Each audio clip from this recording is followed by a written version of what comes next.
Vamos orar, pedir que o Senhor nos abençoe e nos ajude a estarmos estudando no nosso tempo de escola dominical esse tema. Em seguida, teremos a pregação da palavra do Senhor no culto de adoração ao Senhor nosso Deus. Então vamos orar. Senhor, muito obrigado pela bênção de hoje, por estarmos aqui reunidos para adorar o Teu nome e apresentar certas falhas, certos problemas que corrompem o verdadeiro cristianismo e que se apresenta como a igreja de Roma. Pedimos a tua bênção e ajuda e sabedoria a todos nós, no nome do Senhor Jesus é que oramos. Amém.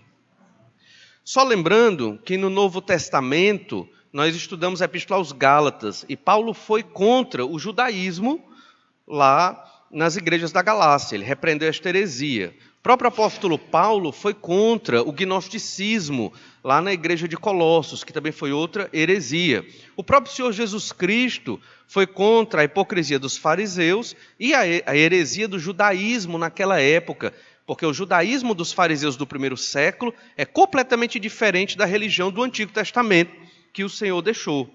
Então é natural dos crentes no Senhor Jesus Cristo reforçar o ensino correto da Bíblia e apontar as divergências e falhas. Então, primeiro nós queremos falar da igreja. Não sei se você notou, né, e já pode passar no primeiro slide, não sei se você notou, mas nós não chamamos desde o início a igreja romana de igreja católica, porque ela não é a igreja católica. A designação correta é a igreja romana, ou a religião do romanismo. Por quê? O católico refere-se a universal. Nem a igreja manancial, a nossa igreja, ela é a igreja universal. Ela é uma igreja local que faz parte da igreja universal. A igreja universal do Senhor Jesus Cristo, ela começa em Atos capítulo 2, lá no Pentecostes, e vai até o arrebatamento. Todos aqueles que creram no nome do Senhor Jesus Cristo para a salvação, eles fazem parte da igreja católica, não a romana, mas a igreja universal do Senhor Jesus. A igreja batista manancial é uma expressão desta igreja universal. Existem outras denominações que creem que Jesus realmente é o único e suficiente Salvador, que creem na palavra de Deus, na Bíblia Sagrada como revelação da palavra de Deus, e os principais fundamentos da fé cristã bíblica fazem parte da igreja universal. Quando a igreja romana se coloca como católica, ela está querendo dizer que ela é a única verdadeira igreja. E quem está fora dela não é cristão. A igreja católica professa isso. Então, a igreja romana não representa a igreja universal de Cristo, não é como a Bíblia ensina, e a igreja universal, como falamos, é o corpo de Cristo, não uma denominação, nem uma igreja específica. Não sei se os irmãos notam, mas normalmente nos cultos, principalmente celebração de ceia, em outros momentos, nós gostamos de frisar que a salvação no Senhor Jesus Cristo, ela não é mediada somente pelo batista regular. Entende? Nem somente pelos batistas. Existem outros grupos da Reforma Protestante até hoje, e grupos até mais modernos, que pregam a real mensagem da palavra do Senhor. Existem. Entende? Divergimos em algumas doutrinas desses grupos, sim, em outros grupos até somos muito parecidos, mas o essencial é pregado. Então, todos estes grupos que pregam o evangelho genuíno do Senhor são parte da igreja universal. E, para lembrar destes fundamentos básicos, 1 Coríntios, capítulo 3, verso 11, porque ninguém pode lançar outro fundamento além do que foi posto, o qual é Jesus Cristo. Jesus Cristo é o fundamento. E vamos ter em outros domingos assuntos sobre a missa, assuntos sobre, já adiantando aqui, sacramentos e certamente sobre a doutrina de Maria. Mas é importante destacar que nenhum canto da Bíblia fala do fundamento sobre Maria. O fundamento é Jesus Cristo. Efésios 2:20, edificados sobre o fundamento dos apóstolos e profetas, sendo ele mesmo Cristo Jesus a pedra angular. Então, o fundamento são os apóstolos, são os profetas. Se eu chegar aqui e disser que o fundamento da igreja são os pastores, isso aí se chama heresia. Eu estou retirando a autoridade da Escritura. O fundamento da igreja é a palavra de Deus, que foi dada aos apóstolos e profetas. E perceba que Jesus é a pedra angular deste fundamento, porque ele ensinou os apóstolos. Então não há outra autoridade para a igreja, porque na igreja romana a autoridade obviamente, o Papa e as tradições. Em seguida é que vem a Escritura, quando interpretada pelo sacerdócio romano. E então, como vimos, a Igreja Católica se coloca como apostólica. Apostólica por quê? Como lemos em Efésios 2:20, se o fundamento da igreja são os apóstolos, a Igreja Romana tem que ter um apóstolo ali comandando. E o Papa é como se fosse esse apóstolo que sucede Pedro. Vamos ter um dia para falar dessa sucessão apostólica. E então ela se coloca como apostólica nesse sentido. E tem a prerrogativa de falar a palavra de Deus. Então, vamos observar um dos dogmas fundantes assim, basilares, não fundantes, mas basilares da Igreja Romana, é que o Papa ele pode expressar ali a vontade de Deus e todos os católicos devem seguir. E aquilo ali está em pé de igualdade, aquilo que o Papa fala, em relação à Escritura, a palavra de Deus. Então, a Igreja Romana ela não é apostólica, ela não segue o fundamento dos apóstolos. Pelo contrário, ela cria outros fundamentos. Efésios 1, 22 e 23 diz: E pôs todas as coisas debaixo dos pés, e para ser o cabeça sobre todas as coisas, o deu à igreja, a qual é o seu corpo, a plenitude daquele que a tudo enche em todas as coisas. O cabeça da igreja é o Senhor Jesus Cristo, o texto está falando dele, e a igreja é o corpo de Cristo, no sentido de que realiza o projeto, aquilo que o Senhor Jesus deixou de sua obra para ser realizado na terra. Ela se coloca também como santa. Talvez não dê tempo nos nossos estudos aqui de observar, mas a Igreja Romana ela não tem nada de santa e nem de pura.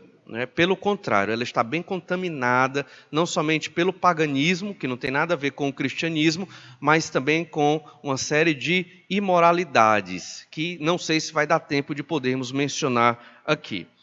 O nome oficial é Santa Igreja Católica Apostólica Romana, mas o nome real é Igreja Romana, a Igreja de Roma, que dá origem a uma religião que não deveria ser cristianismo, mas sim romanismo. Lembrando, esta igreja, chamada Santa Igreja Católica Apostólica Romana, começou com a Igreja de Roma, que Paulo escreveu uma carta para aqueles irmãos. Mas em um determinado momento, a gente vai observar isso mais posteriormente, o bispo da Igreja de Roma se tornou muito poderoso, se tornou muito importante, e então o imperador começava a procurá-lo, a pedir conselhos e sugestões. Isso foi se sucedendo, de modo que ele se tornou tão forte e tão poderoso e seguiu tantos outros ensinos para tornar a igreja mais poderosa que o cristianismo se corrompeu. Então, é por isso, e isso é importante nós entendermos, porque isso explica muito do que nós vivemos hoje na nossa igreja. É por isso que o objetivo da igreja não é o crescimento pelo crescimento, nem é obter o poder para ter o poder. O objetivo não é esse. Se fosse, era muito fácil. A Igreja Batista Manancial ela já estaria lotada se nós procurássemos utilizar as estratégias de crescimento de igreja que tantas igrejas utilizam hoje. E isso contaminou também os evangélicos, o desejo de ter o poder e de crescer sem observar o ensino da Bíblia. Então, você pega, a igreja chega aqui na cidade, em 2 meses ela tem 1.000 membros. E ela já está com arrecadação milionária, não é verdade? E aí nós pensamos assim, mas por que nós não conseguimos? Mas é porque esse não é o objetivo. É importante, né, a arrecadação até para o sustento da obra do Senhor, dos missionários e outras coisas mais. Mas esse não é o alvo. O alvo é adorar a Deus como Deus quer. Para isso, temos que ficar em estrita observação da palavra de Deus. Algumas crenças básicas do romanismo. Para falar dessas crenças básicas do romanismo, deixe-me falar da oposição declarada ao protestantismo. Nós somos uma das igrejas consideradas protestantes, igrejas, em um certo sentido, oriundas da reforma protestante. E o romanismo, ele é declaradamente contra e opositor. Se você colocar em qualquer daqueles programas de missa e você ouvir alguns bispos, ou do Rio de Janeiro, bispos romanos, ou de São Paulo, eu uma vez liguei e peguei no dia que ele falou exatamente isso, dizendo que os católicos devem amar as seitas, né, do protestantismo. Nós somos seita, né, na cabeça do católico romano. Aponta as igrejas do protestantismo como seitas, que surgiram a partir do século XVI. Isso é um erro gravíssimo, né? O nome batista surgiu realmente posterior ao século XVI, mas o ensino da Escritura não surgiu posterior ao século XVI. Antes do romanismo se estabelecer, o ensino da Escritura que nós pregamos hoje era o mesmo de outros séculos.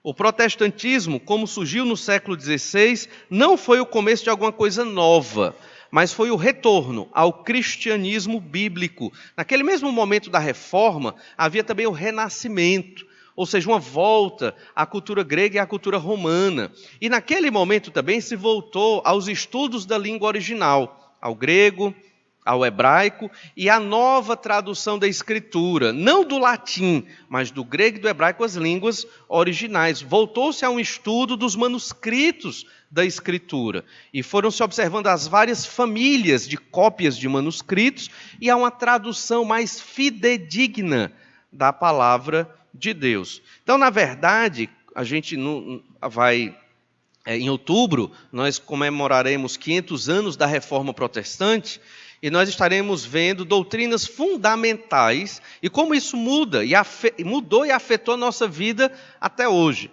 Mas aqui o fato é que a Reforma não cria nada novo. A Reforma simplesmente volta ao princípio, volta ao que era no primeiro século, volta a uma igreja fundada na Bíblia, na Palavra de Deus. E, não sei se os irmãos percebem, é isso que nós procuramos fazer aqui na igreja. Uma igreja simples, uma igreja que deve se preocupar com o estudo da Escritura, da revelação de Deus, tem muito que estudar aqui, e que visa obedecer à palavra e ter uma vida de santidade. Esta simplicidade do Evangelho e o focar-se na palavra de Deus e, obviamente, pregar esta palavra para aqueles que estão perdidos nas trevas do pecado é a missão da igreja cristã em qualquer século. Foi a missão e é a missão da igreja cristã em qualquer século. É isso que nós devemos focar na adoração a Deus e nessa forma simples de viver este Evangelho. Ainda, pensando em alguns aspectos básicos da fé protestante, só para você comparar, revisando. Primeiro, a supremacia da Bíblia em todas as questões de fé e prática. A Bíblia ela é suficiente para tudo na nossa vida. Você vai ter os princípios norteadores de todas as áreas para a sua vida na palavra de Deus. Não é necessário algo mais. Interessante que na nova aliança que Jesus firmou conosco, ela ainda não se consumou. Ela começou com a vinda de Cristo, com sua morte, ressurreição e subida ao céu. Mas ela não se consumou ainda. Quando a nova aliança se consumar, ninguém vai precisar ensinar mais a Bíblia para ninguém. Vocês mandam uma pessoa para o seminário, vocês a igreja, né? Nós. Mandamos uma pessoa para o seminário para ela passar 4 anos imersa estudando a Escritura e os desvios da Escritura para poder ensinar para um corpo que não tem 8 horas por dia para estar estudando a Bíblia. Então já traz as coisas meio que mastigadas da Escritura. Quando a nova aliança se consumar, todo servo do Senhor Jesus Cristo vai ter a palavra dentro do seu coração. Não vai precisar nem consultar, vai estar internalizado. Não vão precisar nem aprender nada. Todos vamos saber plenamente desta Escritura. Outro elemento de crença da reforma protestante é a justificação pela fé e não pelas obras. Embora as obras tenham o seu lugar necessário, mas a justificação é somente pela fé. E as obras são um fruto desta fé genuína. Outro pilar é o direito que o indivíduo tem de ir diretamente a Deus em oração, sem a mediação de qualquer sacerdote ou qualquer outro intermediário humano. Falamos isso quarta-feira agora. A sua oração tem o mesmo poder da oração de qualquer pastor. Isso é importante porque na igreja romana tudo é mediado pelos sacerdotes. E há uma distinção entre o clero e o laicado. Os leigos não têm acesso às doutrinas romanas. Eles não têm esse entendimento. Eles não têm condição de ler Bíblia. Pelo menos até um tempo desse, né? Isso era muito claro. E ainda hoje é assim, mas é mais velado. Outra questão importante é que o catolicismo não é igual em todos os países. Existem países declaradamente católicos. Por exemplo, a Itália, óbvio, mas também a Espanha. A Espanha é um país católico modelo na Europa. Eles governam de perto com o Vaticano, em concordata ali. Portugal também é um país extremamente católico e a América Latina de modo geral. Mas o Senhor Jesus Cristo, quando morreu na cruz, ressuscitou e subiu aos céus, ele extinguiu o sacerdócio levítico. Não existe sacerdócio levítico. O sacerdócio hoje é da ordem de Melquisedeque, onde Jesus é o sumo sacerdote, e todos nós somos sacerdotes. E além de sacerdotes, somos templo. Esse prédio não é o templo, esse é um conceito católico. Vamos lá para o templo, até eu também me pego nisso, vamos para o prédio, né? Vamos para um local de culto. Isso aqui não é um templo, isso aqui é um prédio. Isso aqui não é sagrado, a gente pode demolir, construir outro, a gente pode vender e ir para outro canto. Não é mensagem subliminar não, é só exemplo. Certo? Não é certo? Não é nem meu interesse. Mas estou querendo dizer que é um prédio normal. Quando estamos aqui, se tornou santo, porque nós somos santos. Não porque somos bons, nem porque somos melhores, nem porque somos religiosos. Mas porque o Senhor Jesus, quando nos salvou, nos colocou numa posição de santidade, pelo sacrifício dele. Então esse culto é santo. Você vai na sua casa fazer um devocional com sua família, é um culto. Aquele momento é santo. Né? Deve haver reverência. Você está ensinando a Escritura, conversando sobre a palavra, isso é santo. Então temos que ter essa concepção de santidade. Não é o prédio. Para o romano é o prédio. Para nós, o templo são as pessoas. O sacerdote somos cada um de nós. Então você, enquanto crente no Senhor Jesus Cristo, entenda o seu papel e a sua função. Mas eu não vou pregar... Bom é pregar a Bíblia, né? Eu não gosto de falar dos erros, mas hoje é necessário. Liberdade individual de consciência e coletiva de culto, dentro da autoridade da Bíblia. Isso talvez não seja muito difundido, mas a Igreja Romana, nos seus documentos, quando ela tem um país que é católico, ela requer que somente o culto seja romano. Isso não era na época da idade colonial, não. Isso ainda hoje. Se ela tem poder sobre um país, o culto lá tem que ser católico romano. Isso é imposto. E a liberdade de culto, ela é restrita ou praticamente proibida, a liberdade de culto para outras pessoas, outros cultos. Quem conquistou a liberdade de culto para nós hoje foram os reformadores no período da Reforma Protestante.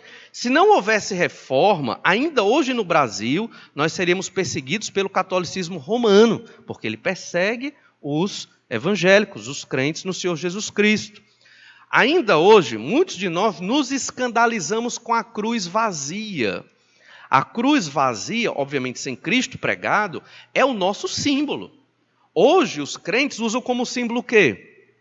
O peixe, que também era uma espécie de senha secreta no período da perseguição, do primeiro e do segundo século, porque ele é um anagrama. Mas a cruz é o nosso símbolo por excelência. Por que na nossa igreja não tem uma cruz? É uma questão histórica. A igreja romana proibiu. Proibiu que os templos protestantes se parecessem com os templos católicos e que tivessem cruz, para não confundir os fiéis. E até hoje, muitos crentes acham que nós não podemos usar a cruz. A cruz é o nosso símbolo mais do que é deles, porque nós cremos no Senhor Jesus que ressuscitou. A cruz é o símbolo de humilhação e de glória, porque o nosso Salvador foi pregado e ressuscitou, e é o nosso símbolo também. Então, liberdade individual foi defendido pelos protestantes e é princípio da Escritura. Se um dia no Brasil houver um governante crente mesmo no Brasil, ele não pode impedir a liberdade de culto. Porque se Deus deu liberdade de escolher a religião para a humanidade, nós não podemos impedir esta liberdade. Por mais de 1000 anos, antes da Reforma, os papas tiveram o domínio da Europa Central, Ocidental, e diziam que só havia um único meio de adorar a Deus, por meio do catolicismo romano, por mais de 1000 anos. E é interessante que eu quero que você se investigue nesses domingos, porque é muito possível que você ainda traga ranço do catolicismo. É muito provável que nós ainda estejamos trazendo algo do catolicismo em nós, porque eu fui criado em colégio de freira, por exemplo. Então, muitos aqui talvez foram criados em escolas católicas. E você vai entender por que nós fomos criados em escolas católicas. Isso também está no ensino católico. Na Idade das Trevas, a Igreja Romana tinha poder sobre todos. Sobre todos. O direito dos leigos foi tolhido, eles não tinham direitos. Era a Igreja Romana que legislava. Intrometiam-se constantemente nos negócios privados, interferindo na vida entre marido e esposa, pais e filhos, através do confessionário. Eles dirigiam as vidas das pessoas e quem não seguisse tinha punição, tinha sanção. Nós temos liberdade para resolver as nossas questões. Se você pecou, você ora e pede perdão a Deus mediante o Senhor Jesus Cristo, e você tem que fazer isso toda vez que você peca. Não é necessário um sacerdote, uma confissão auricular ao pé do ouvido de um sacerdote. E eles interferiam nas vidas. Os casamentos somente eram legítimos se ministrados pela Igreja Romana. Ou seja, pela Igreja Romana, eu sou um amancebado. Porque eles não reconhecem nem o direito civil, nem o casamento religioso na Igreja protestante. Só a Igreja Romana dizia, casou. Porque para eles são o poder de Deus na terra. O Papa detém o domínio do poder temporal. Entendem? Por isso foi criado o casamento civil, né? No início da Constituição ali, ou no caminho de um Estado laico. E a ideia é que o casamento civil foi criado para os protestantes, para legitimar o casamento dos protestantes. É por isso que temos o casamento civil hoje. Interferiam na administração dos negócios públicos, nos processos dos tribunais e na disposição das heranças. Era a Igreja Romana que legislava sobre isso. Os cofres públicos construíam novos templos e pagavam os salários dos sacerdotes, exatamente como na Espanha de hoje. Ainda é assim. Essa fonte é do século XX, final do século XX. Então, na Espanha de hoje ainda é dessa forma. No Brasil, também. Construíram, lá do lado do Seminário Batista do Cariri, uma imagem a Maria, enorme. Você vê de longe. E foi dinheiro da prefeitura. Como também foi a do Padre Cícero. E muitas outras imagens são construídas com dinheiro público. E também os templos deles. Agora é interessante observar algumas heresias e invenções católico-romanas durante um período de 1650 anos. Aqui você tem o que foi inventado e a data. Oração pelos mortos, 300 depois de Cristo. Eu não vou ler mais o depois de Cristo. Velas, cerca de 320. As velas como algo que ilumina o caminho dos mortos. Veneração dos anjos e santos falecidos e o uso de imagens, 375 depois de Cristo. A missa como celebração diária, 394. Começo da exaltação a Maria e o uso do termo Mãe de Deus no Concílio de Éfeso, 431 d.C.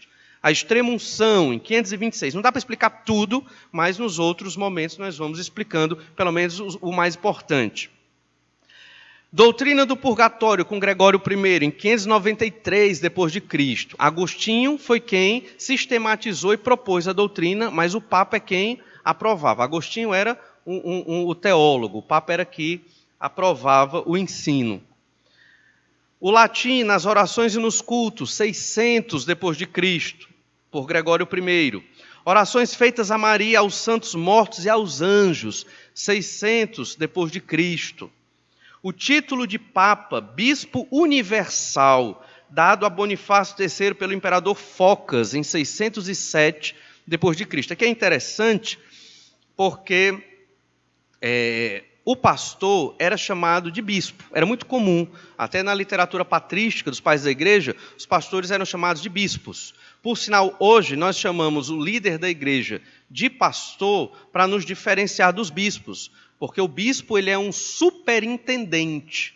O pastor ele não deixa de ser um superintendente da igreja, que pastoreia o rebanho do Senhor. No entanto, por conta do catolicismo, hoje nos colocamos como bispos. O bispo de Roma, em um dado momento, ele se tornou o bispo monárquico. Ele era um bispo-rei. E, posteriormente, ele se tornou o bispo universal. E as outras igrejas tinham que se adaptar à igreja de Roma. Obviamente, tudo isso aconteceu por causa do poder, riqueza, né, e do poder de influência político do Papa. Um exemplo. Digamos que o governador do nosso estado se converte. E digamos que ele gostou da Igreja Batista Manancial. Vou lá para a Igreja Batista Manancial. Aí ele está aqui. Aí digamos que agora esse governador tem muitos problemas, é muito corrido, e ele quer muita atenção do pastor. Aí o pastor vai ter um problema seríssimo. Porque ele não vai dar toda a atenção que esse membro precisa, ou quer. Porque existe 200 e tantos outros membros. Mas aí o pastor, com boa vontade, né, deu muita atenção ao governador. Até pensando assim, já pensou? Se eu der muita atenção a ele, pode ser que ele faça benefícios para o nosso estado. Aí começou assim. Obviamente, se o governador vem muita gente com ele, né? E muita gente vai dizer que creu também, sem ter crido. E a gente vai duvidar da confissão daquela pessoa? Sim ou não? Não, ele disse que creu. Eu vou dizer que ele não creu? Ele não tem um fruto de conversão. Não lê Bíblia, não está na igreja, não prega o evangelho, não ama as coisas de Deus, não tem um fruto de conversão. Mas se ele disse que creu, eu vou dizer que ele não creu? Eu não posso. Ele está dizendo testemunhando. Ele testemunha para a igreja. E é batizado naquele testemunho público para a igreja, dizendo que creu no Senhor Jesus e que será salvo. E que tem certeza disso. Eu não vou duvidar. Ninguém vai. Resultado, a igreja cresce. A igreja fica mais forte. Aí o pastor que começou com boa intenção morreu. Aí vem outro. Esse outro já chega com a igreja rica. Não é pecado a igreja ter muitas condições financeiras. O pecado é não saber gerir tais condições da forma correta que Deus quer. E então foi mais ou menos isso que aconteceu, guardando aqui as devidas proporções, e que fez da igreja romana tão poderosa. E então o bispo de Roma foi bispo universal em 607. Isso é história. Isso é história. E não existe sucessão apostólica aqui. E então, ele é chamado de Papa. O poder temporal dos papas foi conferido por Pimpim, rei dos francos, em 750. A adoração da cruz, imagens e relíquias, autorizada em 786. O Colégio dos Cardeais só foi criado em 927. É o círculo mais fechado da Igreja Romana que elege os papas. A canonização dos santos mortos, pela primeira vez, se deu com o Papa João XV, em 995. A missa foi transformada em sacrifício no século XI depois de Cristo. A missa é o nome do culto católico. No século XI, essa prática já existia, mas aqui ela se tornou dogma. É a ideia, se tornou lei romana. É a ideia de que toda missa, Jesus, ele é sacrificado novamente pelos nossos pecados. Realmente, ele é sacrificado. Em toda missa, isso acontece, sim. Acontece na mente dos católicos. O celibato do sacerdócio foi decretado pelo Papa Gregório VII em 1079. A Inquisição foi instituída pelo Concílio de Verona em 1184. A Inquisição era, obviamente, para aqueles que não queriam seguir os dogmas católicos. A venda de indulgências, 1190. Quem não lembra das indulgências, era a venda de passes para o céu ou de outros privilégios celestiais. A pessoa podia comprar isso. A transubstanciação, proclamada pelo Papa Inocêncio III em 1215. O que é transubstanciação?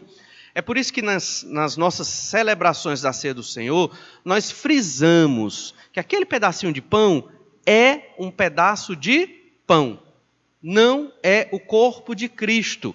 Para o católico, o pão vira o corpo de Cristo, num momento ali sobrenatural. É o que chamam de transubstanciação, uma transformação, transmutação da substância.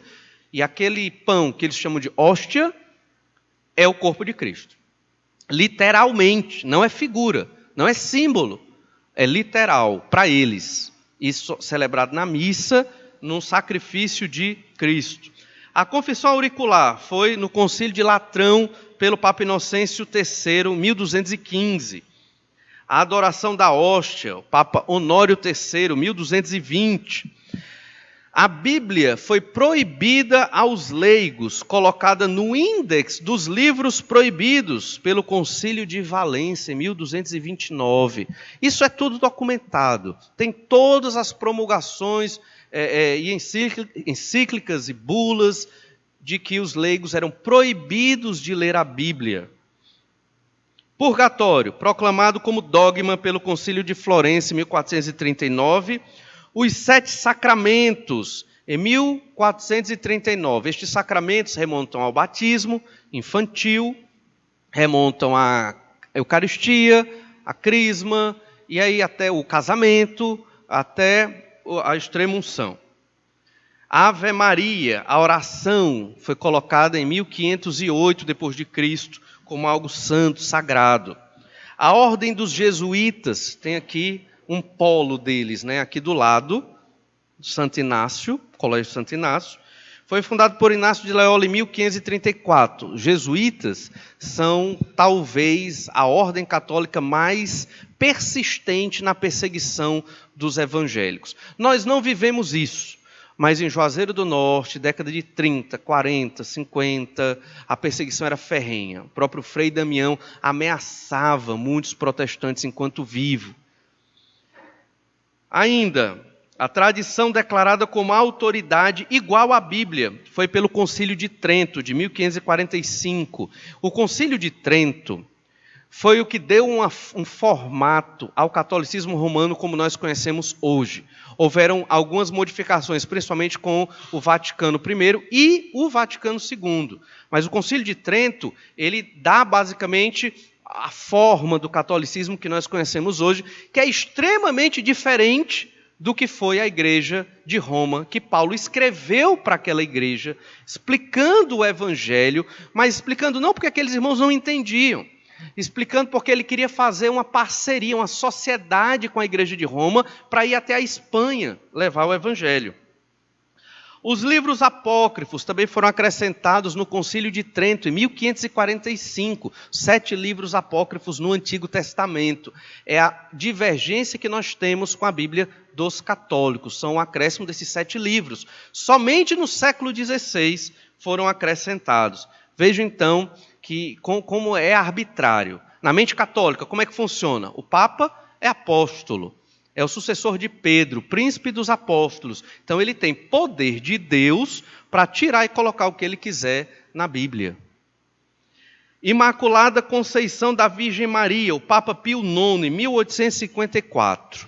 Então, durante todos esses séculos, até o século I, a ideia de que Maria era virgem, mas não tinha virado dogma. Aqui a ideia de que ela é virgem ainda, mas só foi colocado em 1854. Minha questão é como é que eles descobriram isso, né? 17, quase 18 séculos aí após a morte de Maria. A ideia é que ela não teve outros filhos, né? Só o Senhor Jesus Cristo, e no nascimento de Jesus, o ímen de Maria não foi rompido. Jesus nasceu de uma maneira sobrenatural ali, de modo que ela continuou virgem. Aí tem outra prerrogativa católica mostrando que o sexo é só para a procriação e a relação íntima, em um certo sentido, é até pecado. Por que em um certo sentido? Porque eles não vão dizer isso de um modo muito claro, mas também é uma das motivações para o sacerdote católico não ter esposa. E aí vem um aspecto interessante, é o sumário dos erros, ou súmula dos erros, proclamado pelo Papa Pio IX e ratificado pelo Concílio do Vaticano. Condenava a súmula ou sumário dos erros, a liberdade de religião, de consciência, de expressão, de imprensa e das descobertas científicas, quando estas eram contra o romanismo. Então, o sumário dos erros tirava todos os direitos de uma pessoa numa sociedade democrática, isso em 1864, depois de Cristo. A infalibilidade papal em questão de fé e moral veio com o Concílio do Vaticano I, em 1870, assim como, logo em seguida, a Assunção da Virgem Maria. Ela, primeiro, foi declarada como virgem, mesmo depois do nascimento de Cristo. Agora, em 1950, pelo Papa Pio XII, ela subiu aos céus, como Jesus subiu aos céus. E então, no Concílio Vaticano II, foram votados 2 outros dogmas. Votados não, foram decretados. 2 outros dogmas de Maria, isso recente, já no século XX. Primeiro, Maria como mediadora. Alguns chamam de medianeira, para não ficar parecido com Jesus. E Maria como corredentora. Maria como mediadora, só podem se aproximar de Cristo por meio de Maria, sua mãe. O slogan é: a Cristo por meio de Maria. Então você só pode chegar a Jesus através dela, ela é que media até Jesus. Obviamente, se você procurar na Bíblia católica, né, que o Novo Testamento é igual ao nosso, você não encontra nada disso. Por isso a Reforma Protestante. A Reforma Protestante, 1517, no século XVI, foi exatamente contra estas doutrinas, porque são absurdos. Não é o cristianismo, não é. É um paganismo que tomou de conta da Igreja Cristã de Roma. Em 1964, o Papa Paulo VI proclamou Maria como a mãe da Igreja. E então Maria como corredentora. A ideia aqui é que Maria, enquanto estava aos pés da cruz, vendo Jesus sofrer pregado, ela também sofria. E os sofrimentos de Cristo, que foram redentores para nos salvar dos nossos pecados, são idênticos aos sofrimentos de Maria. Ela é corredentora porque ela também sofreu, ou seja, ela é também uma salvadora, junto com o seu filho. E, obviamente, isso não está na palavra de Deus. Entendemos, então, que a Igreja Romana, ela é uma seita do cristianismo, porque ela rompe com o fundamento de Cristo e dos apóstolos. Seu sectarismo se demonstra aí na súmula dos erros, proclamada pelo Papa Pio IX. A hierarquia nas democracias ocidentais não divulga esta súmula. Né? Existem países que são fechados com o catolicismo romano. O nosso é um deles. Embora o Estado seja laico, mas a igreja ainda tem muita influência no Estado, até pelo histórico do Brasil, que é um país novo, né? 500 e poucos anos. Mas por que eles escondem? Porque a súmula dos erros tem alguns problemas terríveis. Mas quando o catolicismo domina o Estado, então essa súmula ela é aplicada. Olha aí alguns elementos da súmula dos erros. São 80 decretos. Vamos ver alguns. O 15, o 15º. Nenhum homem é livre para abraçar e professar aquela religião que ele crê ser a verdadeira, guiado pela luz da razão. Então, nenhum ser humano. Isso é catolicismo. romano. Nenhum ser humano é livre para seguir a religião que ele quer. Agora, obviamente, o catolicismo nos Estados Unidos e na Inglaterra é diferente do catolicismo na Espanha e em Portugal. E o catolicismo aqui do Brasil, ainda no período de dominação, quando não tínhamos uma república, né? Esses países fechados com o catolicismo, eles empregam isso e perseguem qualquer outra forma de culto, inclusive os protestantes, aqueles que pregam a mensagem da palavra de Deus. Ainda na súmula dos erros, olha o decreto 17. A salvação eterna não deve ser esperada para ninguém que se encontre fora da verdadeira igreja de Cristo. Obviamente, a verdadeira igreja de Cristo é católica romana. Nós nunca poderemos dizer isso. Imagina, a salvação eterna não pode ser esperada para ninguém que se encontre fora da igreja batista manancial. Já pensou? Ou fora dos batistas regulares. Já pensou? Isso é um absurdo. Isso sim é seita. Seita é quando você diz, só nós podemos lhe dar a salvação. E não é verdade. Lutero, nós vamos ver um pouco mais na conferência sobre a reforma, ele era um bispo romano. Estava lá. E ele, lendo a Escritura, creu. E ainda tentou ajudar a igreja. Mas não tem como. Eu já evangelizei, presenciei pessoas que se converteram, entenderam a justificação pela fé, mas quiseram ficar na igreja romana para tentar modificá-la. Não dá. Mesmo que você mate o Papa, não dá. Mesmo que você exploda o Vaticano, você não mata a igreja romana. Ela está espalhada pelo mundo. Ela vai continuar. 18. O protestantismo. E eu não estou dizendo que a gente vai explodir o Vaticano. Nem que vamos matar o Papa. Essa não é a ideia. Essa não é a ideia. Né? O protestantismo não é outra forma diversificada da verdadeira religião cristã, na qual seja possível agradar a Deus, tal como na Igreja Católica. O protestantismo não é outra forma. Veja bem. É um erro. Protestantismo é errado. Quando eu digo protestantismo, é o ensino bíblico. É você dar a Bíblia para uma pessoa e dizer, irmão, leia, estude, tire suas dúvidas. Você tem que aprender a palavra de Deus porque você é um sacerdote do Senhor Jesus. Você não deve ser dependente de um pastor o tempo todo. Você tem que ser uma pessoa que conhece a Bíblia, que ensina a Bíblia, que discipula as pessoas. E o pastor é um bispo, supervisiona a obra do Senhor. Veja como a gente traz o ranço católico, né? O pastor tem que saber tudo da Bíblia. E eu vou confiar nele. Piamente. Não é assim. Também não é para desconfiar demais. É para você, né? É para você ler a Bíblia, ouvir o que o pastor está pregando e aí aprendermos. A igreja tem o poder, 21, de definir dogmaticamente a religião da Igreja Católica como a única religião verdadeira. A igreja tem o poder, ela que define, não é mais a Bíblia. A nossa igreja tem que estar pautada na Escritura. Na religião verdadeira é a igreja romana que define. Veja a arbitrariedade. 24. A igreja tem o poder de empregar a força e de exercê-la. E o poder temporal direto e indireto. A igreja romana tem essa prerrogativa na cabeça dela. Ela é um Estado. Ela tem exército também, pequenininho, mas tem. Nenhuma igreja nacional pode ser instituída em um Estado que se desvie ou separe da autoridade do pontífice romano. Veja bem, então não pode ter outra igreja no Estado romano. No conflito legal entre os poderes civil e eclesiástico, a lei eclesiástica prevalece. Então, nos países de dominação romana, então a igreja é quem manda. A igreja é quem determina. A gente viu isso no nosso Brasil e ainda vê, né? Quando você vai criar um novo bairro e você reserva ali uma praça, tem o lugar da igreja romana. Eles já deixam reservado ali, o lugar da igreja romana. Tem mudado, é claro, mas ainda é muito forte. A direção das escolas públicas. Isso aqui são tópicos do sumário dos erros. A súmula dos erros, documento romano.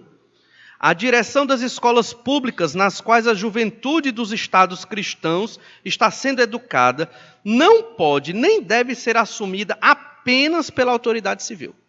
Ou seja, tem que ser assumida por quem? Pela Igreja de Roma. O nosso Brasil foi educado por escolas dominadas pela Igreja de Roma. Por isso que nós temos tanto romanismo na nossa cabeça, ainda hoje. Os católicos não podem aprovar um sistema educacional para a juventude divorciados da fé católica e desligados da autoridade da igreja. Ou seja, eles querem dominar a geração. Veja como isso é forte. Os reis e os príncipes, inclusive, naturalmente, os presidentes, primeiros ministros, não apenas ficam isentos da jurisdição da igreja, mas também ficam subordinados à igreja nas questões litigiosas de jurisdição. É a igreja romana que manda.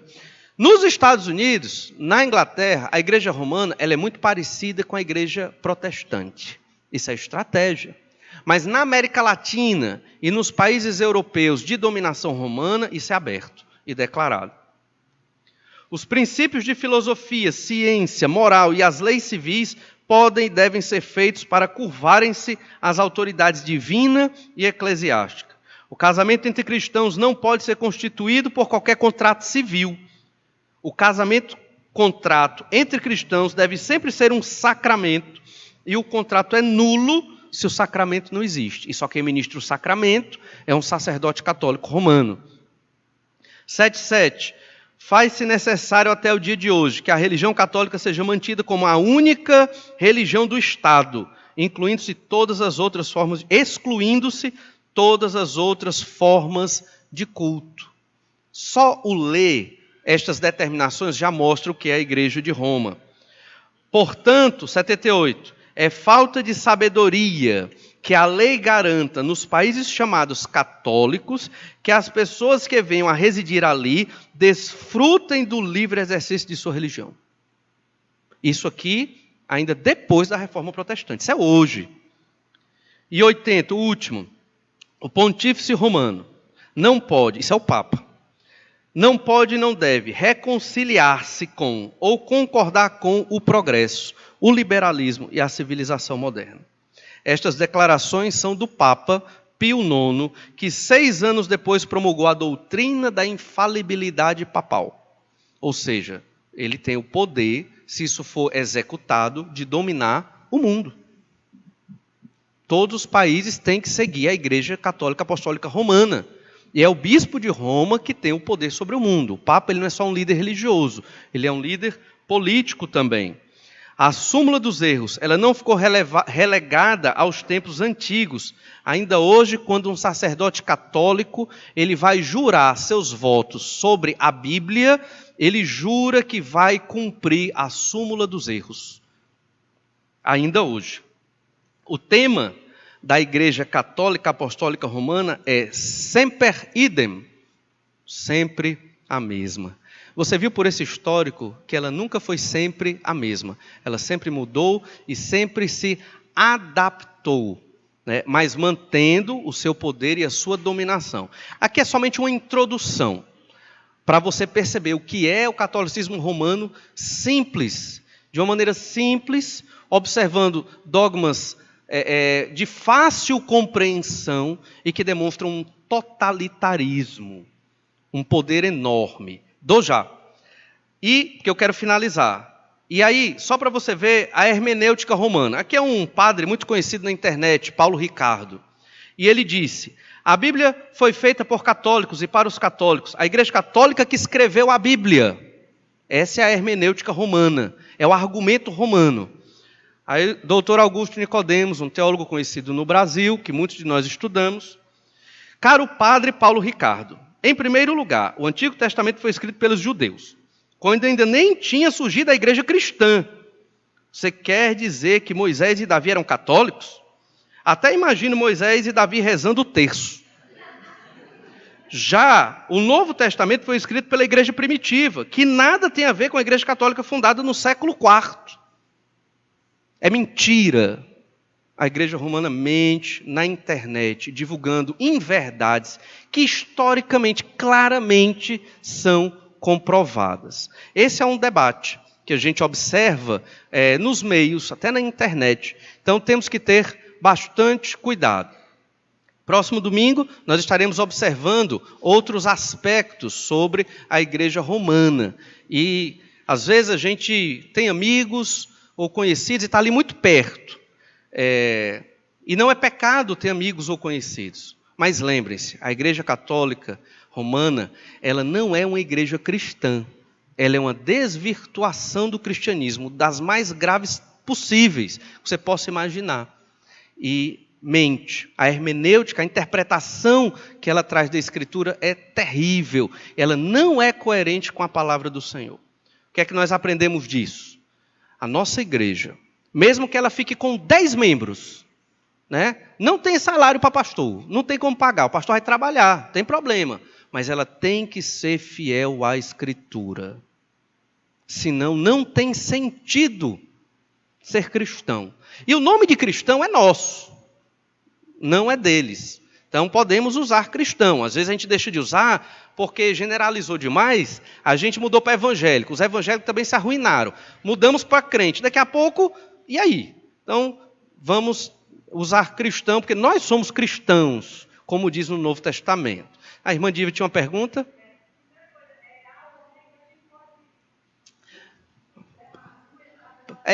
Podia, porque o tempo acabou, mas só a irmã. A irmã pode, só a irmã.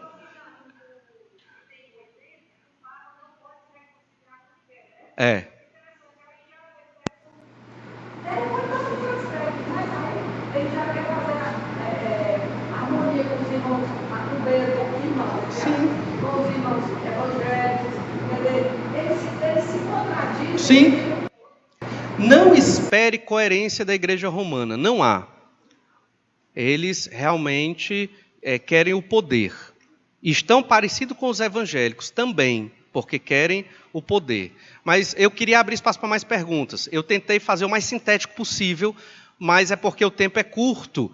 Próximo domingo teremos espaço para perguntas, ok? Então vamos ter aí 5 minutos para nos prepararmos para o nosso culto de adoração ao Senhor.